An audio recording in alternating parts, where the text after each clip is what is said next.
price levels like a pro or like a champ, whichever you want to be, a pro or a champ. Now, when we talk about price levels, we're talking about support and resistance. But too many traders get hung up on the term support and resistance. Okay. And they want to know where's resistance and why is that support? Well, basically, these are only price levels. These are levels that are integral in a price's steps upward or a price's steps downward. So if you know where the ladders are, how many steps take you upstairs and how many steps you got to come downstairs, you can kind of figure out what's going on. But or if you think of it as an elevator going up and going down and going up and going down, when the elevator goes up, you can figure out what floor it most likely will stop on by doing some evaluation. Now, there's many ways to get these levels. I believe in what I call eyeballing. That means going back and looking at price charts and finding historical levels where prices had a tough time moving up or tough time moving down. As prices moving up, you can see it making the steps. Where it stepped up and then stepped down becomes an important price level. Now, let me show you this in some live charts. Okay, here we're looking at a chart on a cryptocurrency, and it's a live chart, and you can see strategically where I've marked off levels of support and resistance, or like I said, price levels. Our target goal is set at a resistance level, which is a price level, okay? Because support and resistance reverse themselves. So if you just think of these steps, when you're running up the steps, they're still the same steps you're running down.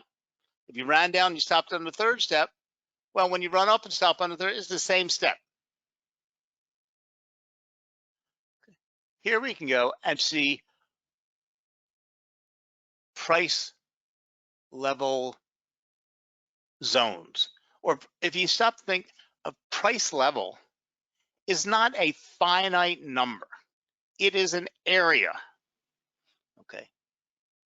In the old days, we could almost have a finite number because the markets moved very, very slowly, and they moved in whole numbers or 1 or 2 decimals over to the right. Today, markets move very, very quickly, and they move 4 and 5 decimals to the right. So when you say, okay, the euro has an important level at 114.52, well, is it 114.52? Is it 114.50 and 114.53 and 114.50? So you have a zone. Because too many people want to lock their strategies into these defined, tight, individual numbers. But think of them as areas, okay? They are an area or a zone, not a finite number. See here, I've got the blue darkened in above my triangle. Okay, that is our resistance zone. Okay, here you can see the finite number, you can see on the blue dotted line, and I've built the zone around that. And you can see when price got stuck here, it got stuck in that zone, not at a very particular number because you have the open, the high, the low, and the close. But each one of those candles formed in that zone. Now here we can again see the same thing, different asset, as prices stepping up or climbing up its ladder and making steps. Okay, we've got this key level. Okay. Then we have our next target, which is another key level, but we don't have to use the name support and resistance. Okay, and these are levels. Now, how do you get them? Because you don't want to just see where the asset is trading right now or over the last 15 minutes, the last hour, say that's an important price because it stopped that price 15 minutes ago. No, you want to go back and look historically at price and see where prices stopped and started in the past. So you see, this is a live Bitcoin chart. And see all these red and gold and blue and light blue lines I've drawn on my chart? They weren't drawn yesterday or today. They weren't drawn last week. These were whenever the asset in the past was trading at this range, this level, we can see where that asset at that level. See, if Bitcoin went back up to the nines, these levels were brought forward and they stay on your chart moving forward. But the only ones that are important are the ones that are around where prices, because see, all these levels work really well and they came forward from the last time Bitcoin was at 86, and then the time before that and the time before that, and we saw where price hemmed and hawed, what levels were important to price. But if we then pull the chart up and we see all of those levels projecting out way into the future, because they don't have any validity to us right now because price isn't there, but they do. So when price was down here in the 76 range again, not so long ago, these levels were important price levels to form a range. But look at that. Price tumbled down. And all of these lines were brought forward. And look how they held true. When Bitcoin was tumbling as, the world got ready for, was dealing with Corona. Okay. Look at how these levels drop. Now, the fact is, we're down in the 3,000 range. We dropped down to 3,000 and we dropped down into the 54. The fact is, I don't have any levels that I brought forward because it's been a while since Bitcoin was here, and I stopped. Once it collapsed, I was out of the markets and I wasn't interested in it. But as it climbs back up, all of these levels will come into action in the future whenever price returns to that range. So you can see now that Bitcoin has climbed back up to 62. All these levels are important price levels in its climb. And look at this.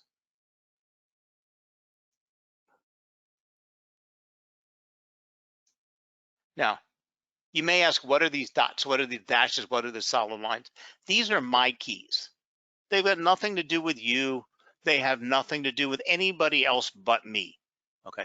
Because when I draw my support and resistance lines on there, on any chart, I give them colors, codes, and dots and dashes. Is how important that level is. Was that level important in the last time was it just important for a couple days? Was it a major area that held price? Okay. And these codes mean something to me. You have to decide how you would like to draw them on your chart, and what colors you want to use, and how you want to do dashes, dots, whatever you want to do. Because once you've got them on your chart, you never actually have to do anything. They're just brought forward to you. But you can see, look at this. This blue dotted line has been on the price chart for over a year. Now, look how crucial that price level was when Bitcoin came back up to the 6,400 level. Look how it held. Look what happened here at 66.44. Okay. Look what happened back here at 66.44. Look what held here at 5,900. So knowing these are very, very important. Okay.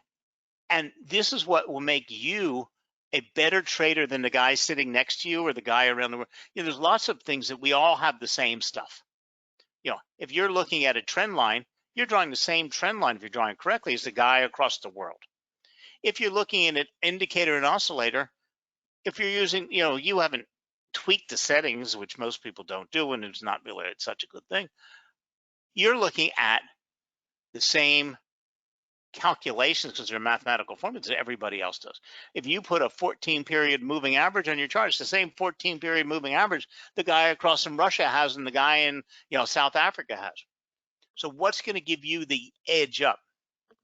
That edge up comes from one of the things about what I call eyeballing support and resistance, because we can get support and resistance in many different fashions.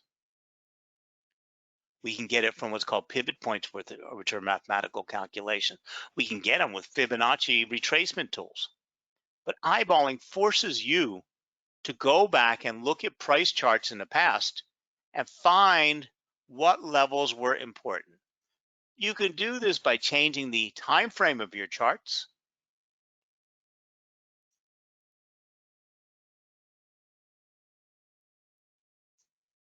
And finding levels that were important when price was trading back then. Okay. Or you can do this by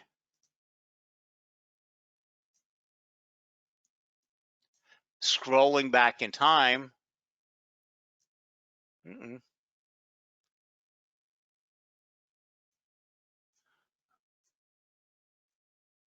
To see when price was at this range in the past.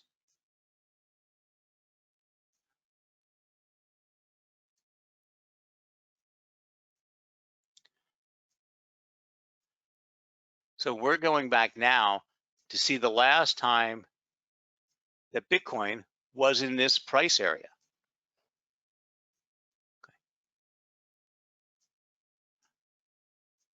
Okay. So now we're all the way back in December of 19, and these are some of my evaluations or my analysis back then.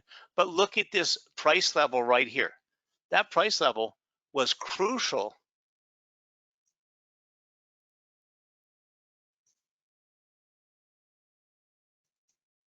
Right there was crucial when price was trading here and when price was trading here. That's an important level. Look at everything. So we go back over weeks and weeks of time. We can see that 70.99 was crucially important. We can also see that the red line here, which is 72.93, was vitally important. Okay. Now this is a year ago, year and a half ago. We can go back farther and farther and see what we see also and draw these lines. And I'm going to just change this color so we can. Let's find out. Let's make it purple. I want to see this, be able to see it when we pull it forward. And let's make it a triple dot. And even though right now Bitcoin is trading down here, okay, so we can see how important this aqua level was back in December of 19. We can go back farther and farther and find, because the only thing that's important to us right now is the levels around where Bitcoin is. Now look at this aqua level here. Okay.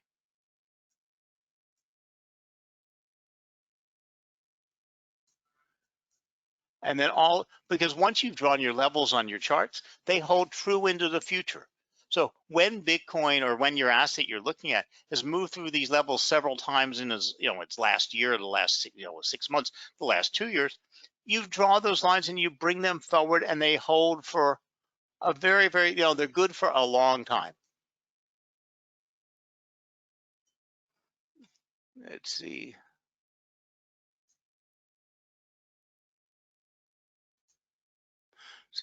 I'm just popping up a new chart.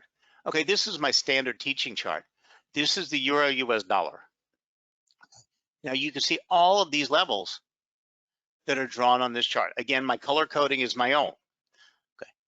And you can see all of these different price levels that have been drawn on the charts and that have held and that are important. Now, I'm not drawing new levels on a chart. Now, I might see, oh, look at my most recent trading session. I might say, oh, look over the last couple months. This level right here has kind of been interesting.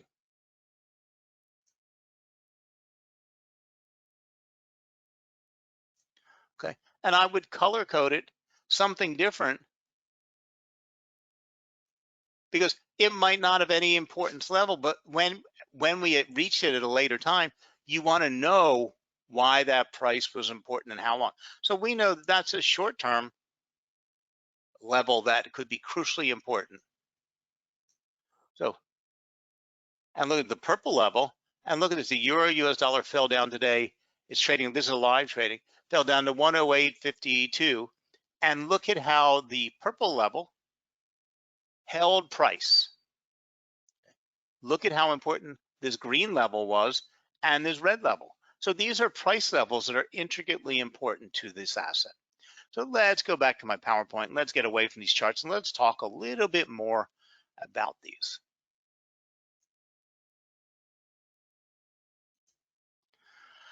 Okay, now also before we go on, let me mention, if you look on your screen, you'll see a little boxes as handouts. In there, I put together 3 very nice handouts for you. There's nothing you have to do. There's nothing you have to enroll in. There's nothing you have to sign up for. There's no password. There are PDF files. One, I've put together one called Support and Resistance Indicators. And this goes over a lot of what we're talking about today, so you have some kind of a reference guide. I've also given you the technical analysis guide from investing.com. This is an incredibly great resource book. It's very, very large and covers all the fields of technical analysis, and you can look up anything you want. It serves as a very nice research book. And then I put together a strategy that uses called trend following that combines trend with support and resistance to help to make a trade. It's a whole little strategy. And you can click on the download buttons and download those now to whatever device you're using, because they're only available in the live class. You can't access them once this class is over.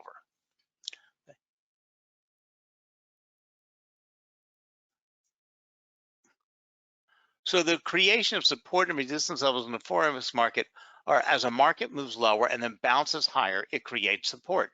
As a market moves higher and then rotates lower, it creates resistance. Okay. Do I want to remember it creates resistance? No, it creates an important price level that will be important to me regardless of whether price is moving up through it or coming down to it.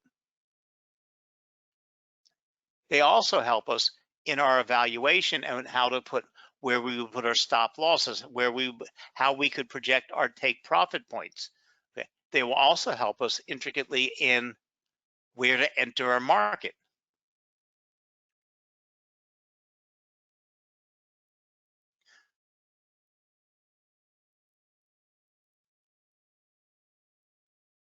So eyeballing is not difficult. It's just time consuming, especially when you haven't done it before. In no time flat, you'll get it down pat. It's not complex, but it's when you start with nothing and putting all those lines on your chart, it's time consuming. But the only ones that are important to you are the ones around where the asset is trading today. So if the euro is at 105, you might want to look as far down and map those levels around 104. You might want to look as far as 106 or 107. But if the euro starts moving up or down and goes through those levels and heading upward above it, you'll look at the next set and put those on your charts. And eventually you'll have all the price levels on your chart. So as an asset's moving up or down, you've got the steps in its movement already determined. So before we talk about how to use these, I'm going to share with you a little presentation. It's a little bit long. I've tried to cut it down a little bit, but it's going to show you exactly how to go about doing this, because it's important. Like I said, it's something that will make you better or smarter or make better decisions than the guy next to you. So please join us, and I'm going to share with you eyeballing support and resistance. And then once we're finished this little presentation, we're going to go back and talk about how to use these levels for your stop loss and your take profit points and entry points. So let's start with what support and resistance is. I think when a lot of traders think of support and resistance, they think of pinpoint lines on a chart that try to predict where the price will turn on a dime. But it's more complex than that. Let's start with the basics.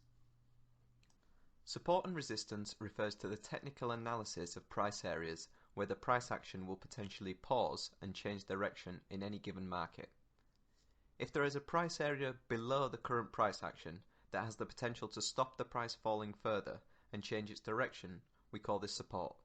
If there is a price area above the current price action that has the potential to stop the price rising further and change its direction, we call this resistance. Price can and does break through these price areas all the time.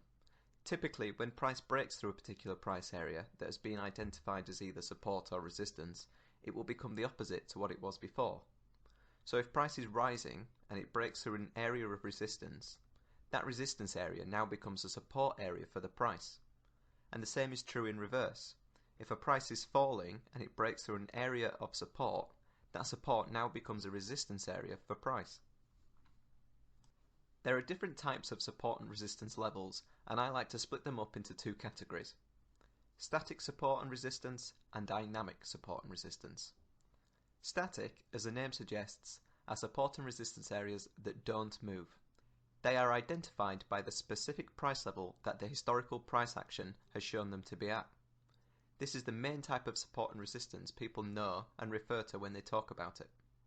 Dynamic support and resistance is the opposite. It refers to support and resistance levels that move. They are not at a fixed price.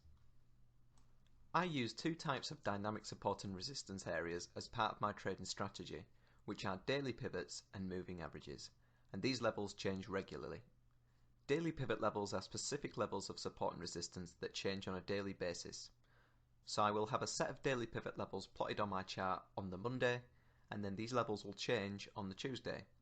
Monday's pivot levels are now no longer of interest to me on Tuesday, as all the levels have changed. Moving average levels are dynamic as well, as they are constantly changing with the formation of every candlestick.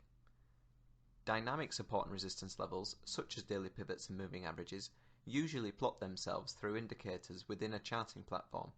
So if you add the daily pivots and the moving averages to your chart, the levels will update as soon as they need to. Static support and resistance areas usually have to be identified and plotted manually. So let's look at how we do this. We can identify these price areas by looking at the historical price action on our charts. We are looking for price areas where the price has been heading in a particular direction and then has stopped and reversed in the other direction.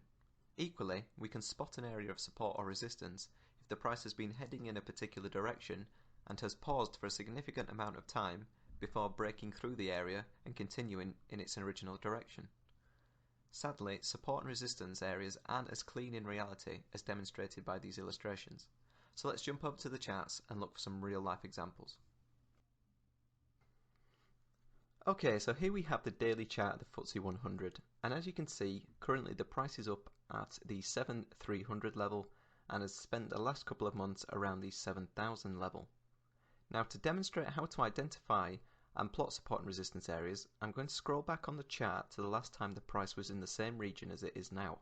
This way we can use the support and resistance areas we plot from the previous price action to see if they have any significant impact on this price action that's happened over the last few months. So I'm going to draw two red lines, one above this price action and one below, very quickly.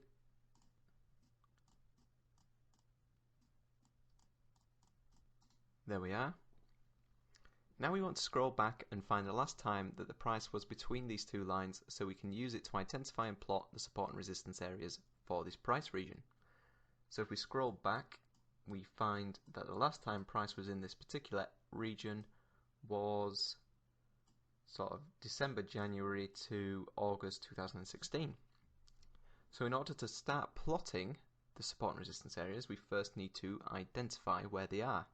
And as I said in the video previously, we need to spot the points where price has had a significant reaction.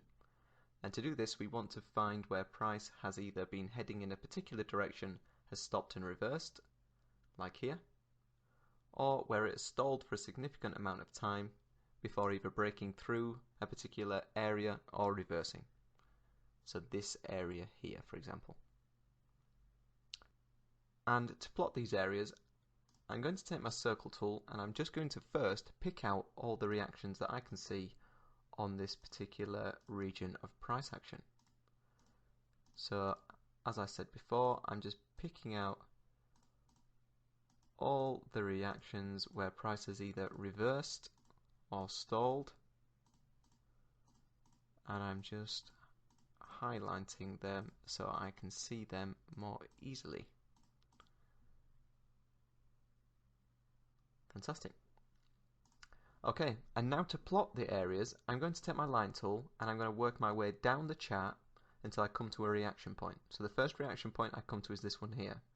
And I want to encapsulate this reaction with the two lines. So I want to take the highest point the reaction occurs, and I want to try and place my line at the lowest point where the reaction occurs. And then once I've done that, I can delete my circle. So here we have our first support and resistance area. And then all we're going to do is work our way down the chart, picking out these reaction points, their lowest and highest levels. Another one here.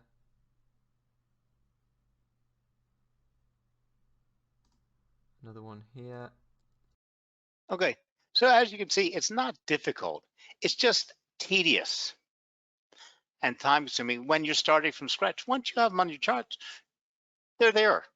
Okay, and like I said, they keep going forward and forward on your charts. So you start to have all of these lines and all of these price or zones or alert zones or areas of significance. Now, once you have them on your charts, you want to learn how to use them. Now, you can incorporate them in a price level or support resistance zone strategy. So now that we know the role of the support and resistance lines, which from now on we're going to call zones, and that's because support and resistance are not a given line. If so, it would be super easy for traders to know, and every trader on the planet would just trade on an entry on that exact price. They are more like zones that can be breached and pushed into. The trend may pull back the price action back out of it a bit, or maybe price action will succeed in breaking it for good. But this is why you want to think of these as points, these points as a zone. Now, the support and resistance zone strategy will enable you to take trades exactly at the area price will reverse. Trading support and resistance lines are critical for every trader to implement into their system. Now, regardless of how you trade, okay, every morning when I start looking at the markets in my charts, the first thing I do is I check my trend lines to see if the trends are holding. I look at my support and resistance areas, and mentally, I'm aware of what the next price up and what the next price down is strategic. Okay, and then I'm going on to other assets, but I make sure that all of my charts have these basics on them as I'm moving forward.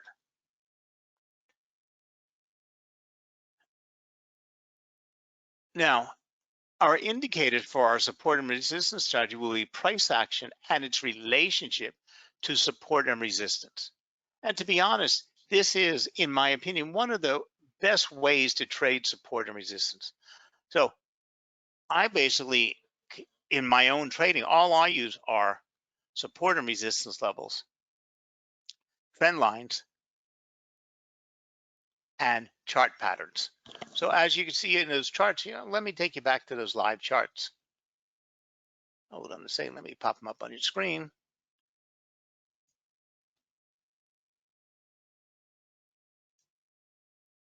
So this is my whole basis of trading strategy here. And let's get back to reality here.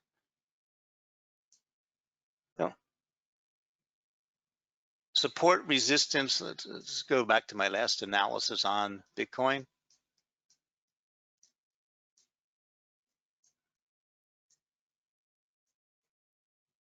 Okay, so I've delineated my support and my resistance zones, my buy zone. Now, of course, I was terribly, terribly wrong when I thought that this would be a buy zone, but this is when Bitcoin was trading up here. Actually, you see the arrow where price was. I didn't think it would break above this resistance line. And I saw my support held, but then we took this horrible tumble. My buy zone, okay, was here at 8,300 because I would have thought that was the lowest can go. But this was, a big, crazy moves. But then as we fell back down here, I had a new expected trading range. And you can see it was completely right between those support and resistance zones. And I use that for all my decision making for my trades. Here again, my entire projection of this asset, of the pound when it was trading in this range, was using a chart pattern, a support zone, a breakout, and where to set my targets. Again, I believe in simple strategies. I don't believe in very complex indicators, and I will use an indicator, and especially I'll use MACD when I can't really figure out what the market's telling me. I always use volume because volume is your creep. If price is approaching a support or resistance zone and volume is either increasing or decreasing or staying steady, it tells you what the other traders are seeing. So when you get a breakout or a breakthrough support or a breakthrough resistance, okay, you need to tie that with volume.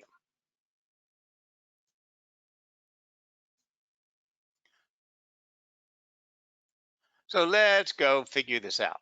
So the first step for the support and resistance zone strategy is the first step of the strategy is to draw those zones on our charts. Well, that's what we've been talking about all day. This allows us to easily spot where the price would probably reverse. Now, probably is a big word because often price goes right through resistance zones or stops or support zones or stops there for a second, but keeps on going. Okay, so you can't just rely on a support and resistance zone. If you just tried to trade them, you'd end up losing your shirt. But they're also very good and very important indicators that tell you what's going to go. So you need to know how to take advantage of them. So drawing zones on charts is better done on higher time frames so that we can examine the main reversal levels, and the more critical points on the chart at higher time frames show us the bigger picture. So when you're doing support and resistance trading, a line with multiple touches is far better off as it stood against the price and passed the test many times, and it will continue to do so. So if you notice my color codes and my dots and my dashes, okay, I change them each time the price has gone through that level. Each time the price is held currently at that level, they become thicker because that tells me they are more important. If price did nothing and this time it was going through there, they'll get a little, I'll make them a little bit thinner because it tells me they weren't that important in the last trip through. But they're still important levels. Okay. Then my color codes tell me how old, because like this month I'm using red. Last month I used gold. 2 months ago I used blue. 3 months ago I used green. So when I see those color codes, I know when I saw them start, and then you can change them.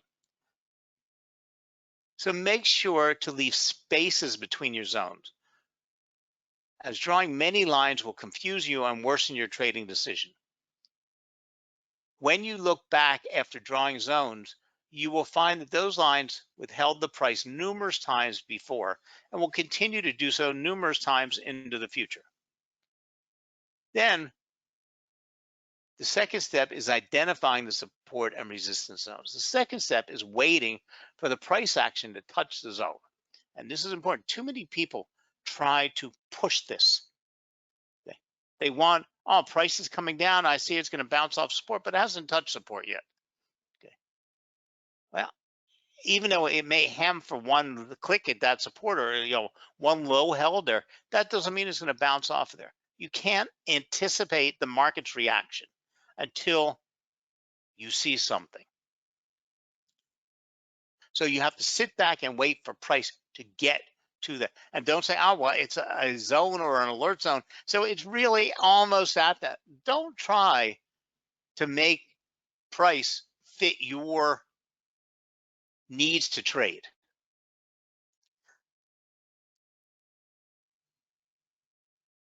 And then step 3 is important. The third step for this trading strategy is to wait for a candle which hit the zone to close.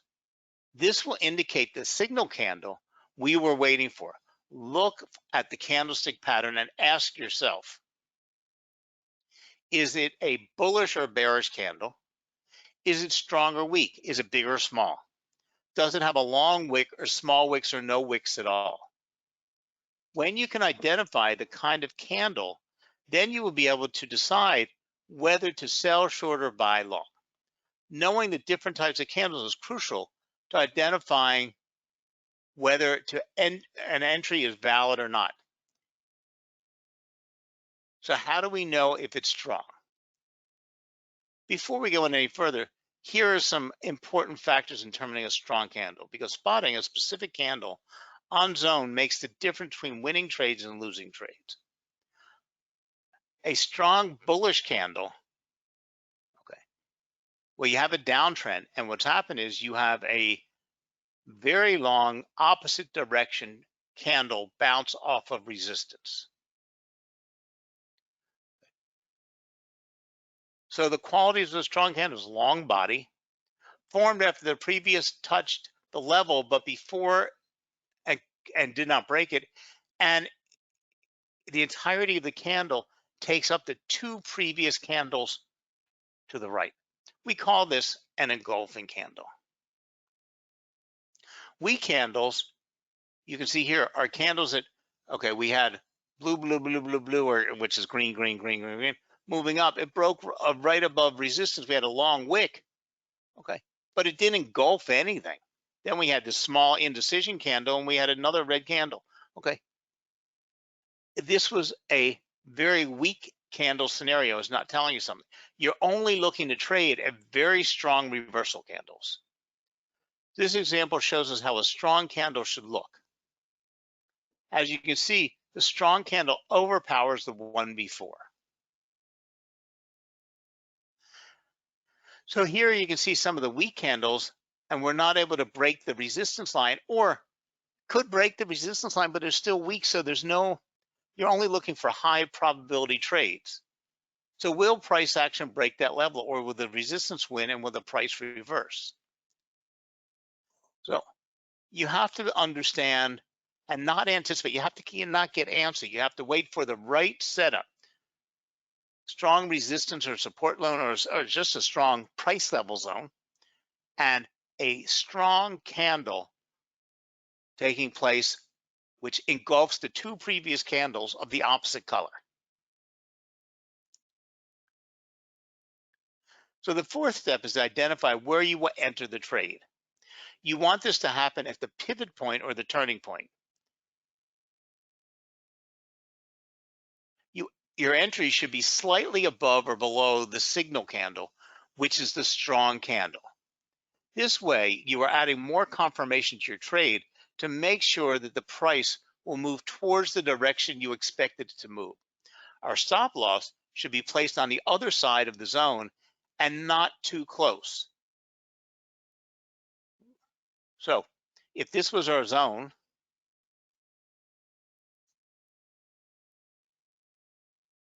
here, we would put our stop loss on the other side of the zone.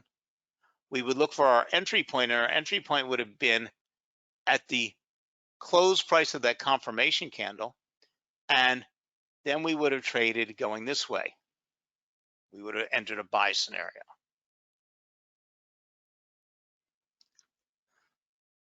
So we have our entry level, where we put our stop loss. We have our take profit point, and now we can do all of our risk management calculations. So the support and resistance zone strategy will enable you to take trades exactly at the area price will reverse. Trading support and resistance lines is critical for every trader to implement into their system. Now, I mentioned it earlier. I didn't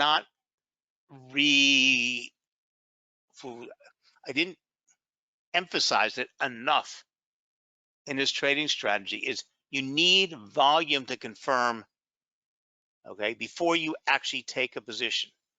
When you have that confirmation candle and you're waiting to trade and you've set your entry point, if volume is not increasing,